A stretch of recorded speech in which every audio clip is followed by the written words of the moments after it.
to give you a quick update on my 1301. I did make a few minor changes. I switched out the long Scout Light Pro for a short Scout Light Pro mounted on the Nordic Picatinny rail down low. And then I put over here on this G&G mount, I put a Cloud Defensive switch. Now this moves the switch back quite a bit further. With the Scout Light Pro, it was probably about this, it was probably right about here. So this gives me, it's a little bit more comfortable to operate the light. Not a huge deal, but it's a little, you know, I'm trying this out. And this also allows a sling to clear the switch or the light, so I can put a sling on it. Of course, I forgot to bring my sling out. Also put the S-Tac thing on here, which is kind of cool. It's all right. Let's see. Oh yeah, here's what I'm really doing here today. If you remember in my last video, I shot some 8 pellet Federal Flight Control at 30 yards, excuse me, 30 feet. I also did 30 yards, but at 30 feet, and of course it was very tight. The grouping was, you know, inside the square of the duct tape. Yeah, well, I'm going to try the 9 pellet here. This is, you know, flight control, so the 9 pellet should hold a pretty tight group too. At this, you know, again, we're talking 30 feet here. This is pretty typical home defense, self-defense, kind of primo shotgun territory here for Buckshot. So we'll see how this goes.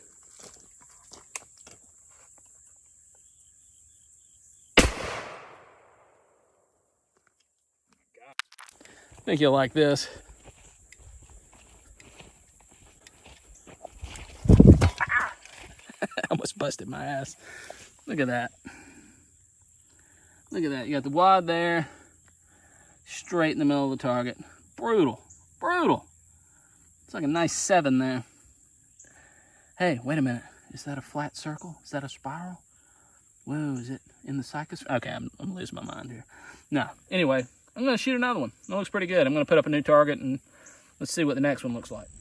All right, now I'm going to shoot an 8 pellet group on the left at 30 feet, followed up by a 9 pellet group on the right, as you can see them labeled on the plates. I'll be right back.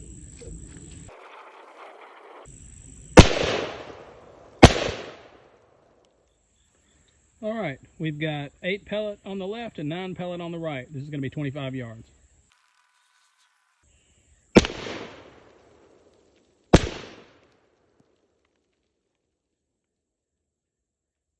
And for no reason whatsoever, I'm going to shoot one shot of 8 pellet and one shot of 9 pellet flight control, just for no reason.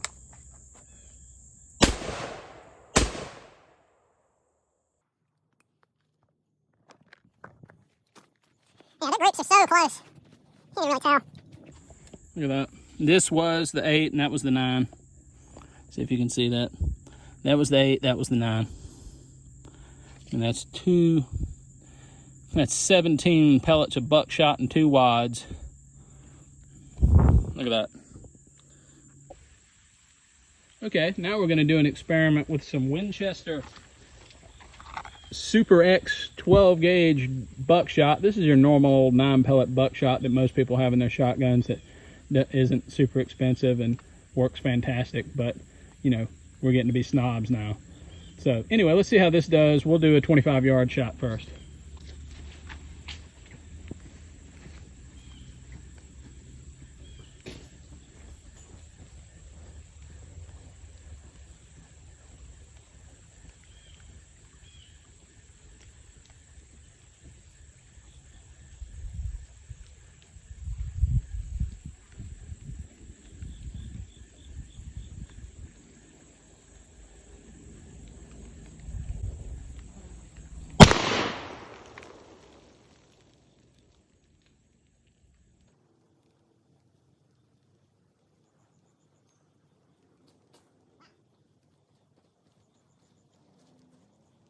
And that's why you buy flight control. Look at that.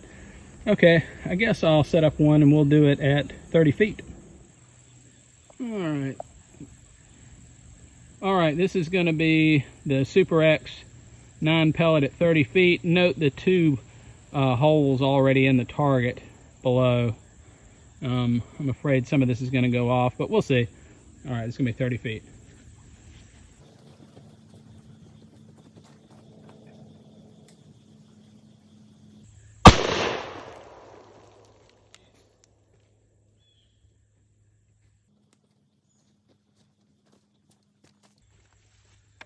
1, 2, 3, 4, 5, 6, maybe that, 7.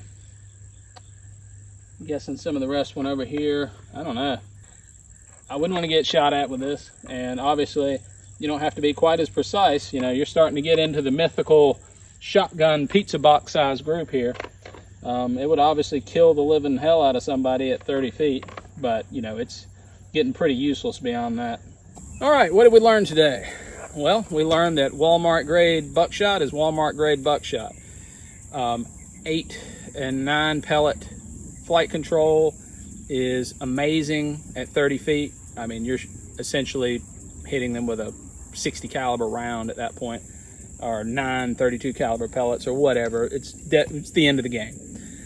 When you move out to 25 yards, the groups drop a little bit. They get to the bottom of the paper plate.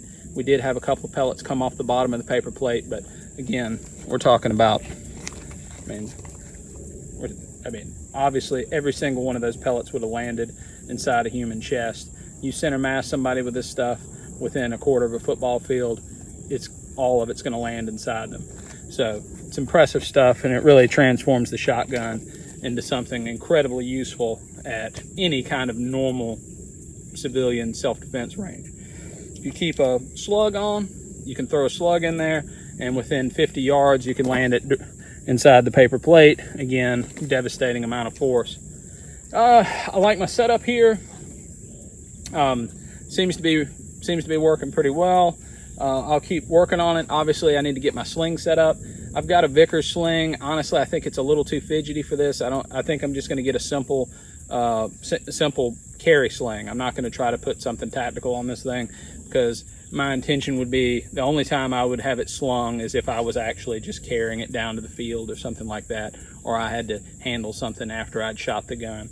I don't think I'm going to be, clearing. I don't think I'm going to need to have a tactical sling for this thing.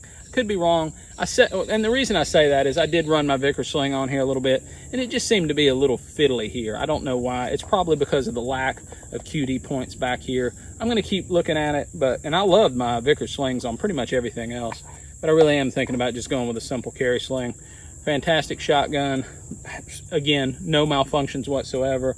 I've run a variety of high quality self-defense rounds through this thing with no issues, and I've run low quality garbage rounds through it, no issues. I highly recommend it. I've seen online that they have an updated version that has a extension and a slightly shorter stock right from the factory. That seems to me that's the way to go. If that was available when I bought this, I definitely would have bought that. I think that's about it. All right, take care, guys.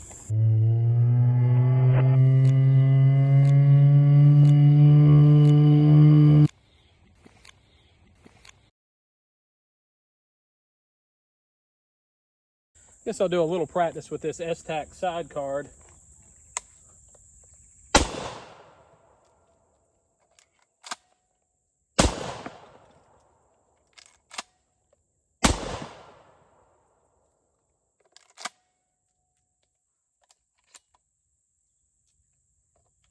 Pretty tight.